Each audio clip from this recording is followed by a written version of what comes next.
नमस्कार, आप देख रहे हैं एनएमएफ न्यूज और मैं हूं आपके साथ शाफनी पटनायक। बेंगलुरु के सांप्रदायिक रूप से संवेदनशील इलाकों में एक बार फिर से धार्मिक भावनाओं को आहत करने की एक नापाक कोशिश की गई है। बता दें कि रविवार रात को ओम शक्ति मंदिर से निकली भव्य रथ यात्रा के दौरान कई लोगों पर हमला किया गया। सैकड़ों भक्त जब उत्साह के साथ और श्रद्धा के साथ देवी की आराधना में डूबे हुए थे, तब उस दौरान तमाम श्रद्धालु रथ खींचने में विलीन थे। तभी अंधेरा का फायदा उठाकर कुछ असामाजिक तत्व ने पथराव कर दिया। इस हमले में एक नाबालिग लड़की के साथ साथ कुछ बच्चे और महिलाएं, जिससे त्योहार की खुशी मातम में बदल गई। वो महिलाएं को काफी चोटें आई है और गंभीर रूप से घायल भी हुए हैं, जिसके बाद से पूरे इलाके में तनाव का माहौल बना हुआ है। बता दें कि शिकायत में भक्तों का आरोप है कि यह कोई पहली घटना नहीं है।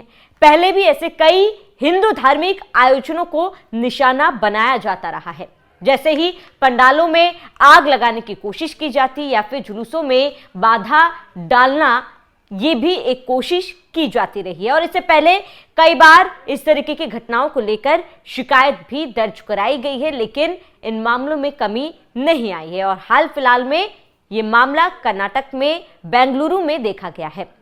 अब आप बताते हैं कि पिछले 5 सालों में कर्नाटक में पथराव के कौन कौन सी घटनाएं हुई है और उस पर क्या कार्रवाई की गई है। जनवरी 2026 बेंगलुरु के जेजे नगर में ओम शक्ति मंदिर से निकली धार्मिक जुलूस पर पथराव हुआ। एक नाबालिग लड़की घायल हुई। पुलिस ने 3 नाबालिगों को हिरासत में लिया। सितंबर 2025 मंड्या जिला में गणेश विसर्जन जुलूस पर पथराव हुआ, जिससे 8 लोग घायल हुए। दोनों समुदाय के बीच झड़प हुई। धारा 144 लगाई गई और 21 लोगों को गिरफ्तार किया गया। सितंबर 2024 मंड्या जिला में नागमंगला इलाका गणेश विसर्जन जुलूस पर पथराव के बाद बड़े दंगे हुए। दुकानों और वाहन जलाए गए। 52 से ज्यादा गिरफ्तारियां भी हुई। धारा 144 लगी और पुलिस अधिकारियों को निलंबित किया गया। अप्रैल 2022 हुबली हनुमान जयंती से जुड़े प्रदर्शन के दौरान पुराने हुबली पुलिस स्टेशन पर पथराव हुआ। यहां प्रत्यक्ष जुलूस पर नहीं, लेकिन धार्मिक संदर्भ में 4 पुलिसकर्मी घायल हुए। धारा 144 लगाई गई।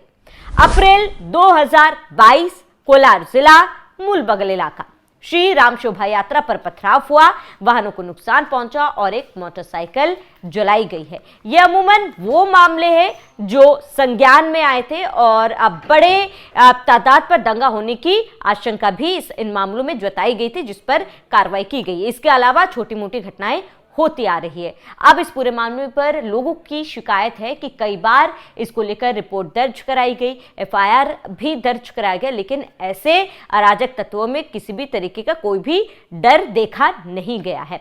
वहीं इस मामले में आक्रोशित श्रद्धालु बड़ी संख्या में जेजे नगर पुलिस स्टेशन के बाहर जमा हो गए और दोषियों पर सख्त कार्रवाई की मांग की। पुलिस ने 3 नाबालिगों को हिरासत में लेकर एफआईआर भी दर्ज किया और सुरक्षा भी बढ़ा दी गई। लेकिन सवाल अब भी वही है कि क्या ऐसी घटनाएं बार बार क्यों हो रही है और सांप्रदायिक सद्भाव को बिगाड़ने की कोशिश अगर की जा रही है तो क्या ये किसी साजिश के तहत की जा रही है और ये तमाम घटनाएं आखिर कब रुकेंगी? क्योंकि ये केवल कर्नाटक का मामला नहीं है, ये देश भर के अलग अलग प्रदेशों में, अलग अलग हिस्सों में ऐसे मामले आते रहते हैं जिस पर कार्रवाई भी की जाती है, लेकिन मामलों में कोई भी रोक नहीं लग पाया। बड़ा सवाल कि आखिर इन सब पर रोक कब लगेगी?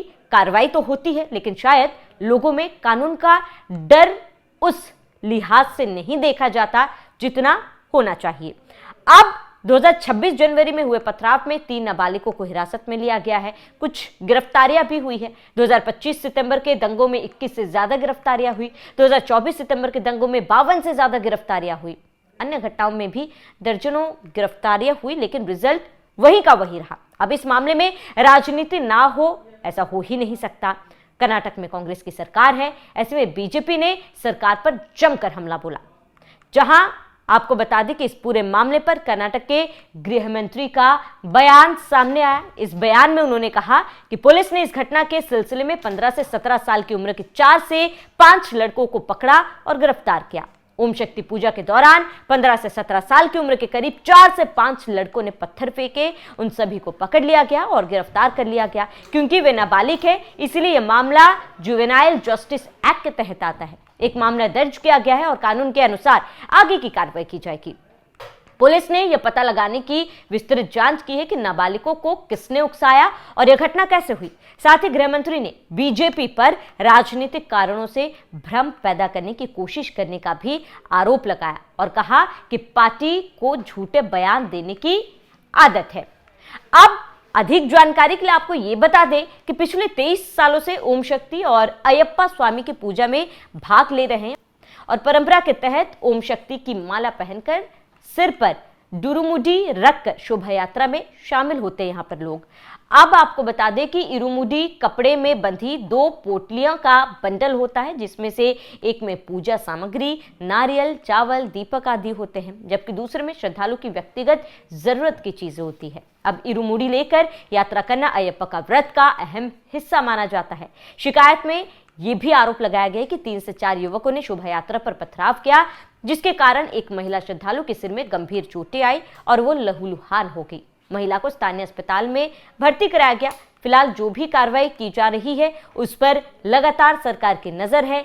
आरोपियों की एक एक करके पहचान भी की जा रही है और इसके साथ ही लगातार इस पूरे मामले पर गिरफ्तारियां भी की जा रही है। जेजे नगर के पुलिस स्टेशन के सामने लोगों ने जाम भी लगाया और इसके साथ ही जमकर हंगामा हुआ। उस पूरे इलाके में फिलहाल तनावपूर्ण स्थिति है, तनावपूर्ण माहौल है, लेकिन स्थिति को नियंत्रण करने में पुलिस जुटी हुई है और इसके साथ ही पुलिस का कहना है कि जल्द से जल्द आरोपियों का पता लगाया जा रहा है कि इस पूरे मामले पर कौन कौन शामिल था और इसके साथ ही इस पथराव के पीछे उनकी क्या मंशा थी या फिर किसी साजिश को अंजाम देने की ये कोशिश थी। सवाल कई है, लेकिन अहम सवाल कि आखिर इन तमाम घटनाओं पर रोक कब लगेगी।